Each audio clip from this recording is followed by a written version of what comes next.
pictures. I wanna dance. I said, don't stop, don't stop, don't stop talking to me. Stop, don't stop. Hallo ihr Lieben alle zusammen.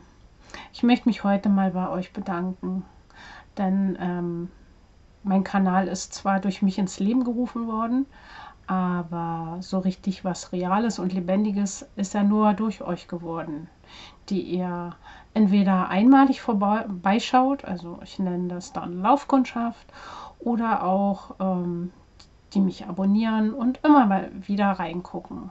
Außerdem habt ihr mir auch eine ganze Menge Watchtime geschenkt und dadurch werden meine Inhalte auch recht schnell gefunden, wenn man danach googelt. Ja, ich habe vor einem Monat ungefähr an einem Creator-Treffen teilnehmen dürfen. Das hatte mich auch sehr gefreut.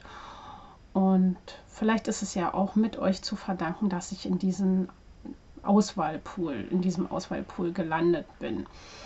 Ja, das hat mir Spaß gemacht, auch mal andere zu treffen und mich ein bisschen auszutauschen. Und ich habe halt auch die Anregungen mitgenommen, dass ich mich vielleicht mal zeige, so wie heute. Das ist jetzt meine Premiere sozusagen. Am Ende stelle ich noch ein, zwei Bilder rein, könnt ihr euch noch angucken. Das sind jetzt nicht so viele. Ja. Und dann möchte ich euch zeigen, dass ich auch noch ein kleines Geschenk bekommen habe. Das ist alles von diesem YouTube High Five Programm gewesen. Dann folgen jetzt noch die Bilder. Unter anderem ist da eins bei mit so einem Einkaufsbeutel und das war ganz nett auf dem Treffen. Da konnte jeder Creator sich selber seinen Beutel gestalten, den YouTube zur Verfügung gestellt hatte. Ja, dann tschüss, bis zum nächsten Mal, bis zum nächsten Projekt. Liebe Nähbegeisterte, liebe Laufkundschaft und auch liebe Perlenfreunde. Tschüss!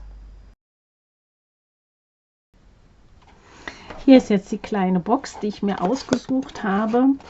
Ich finde dieses Geschenk ja wirklich nett.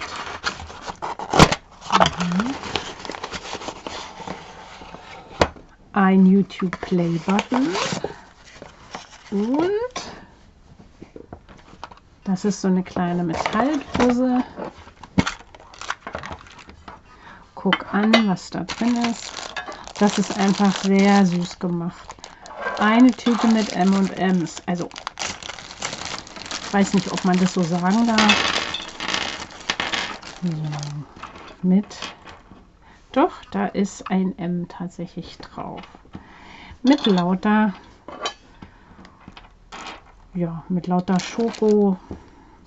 Schokolinsen heißen die.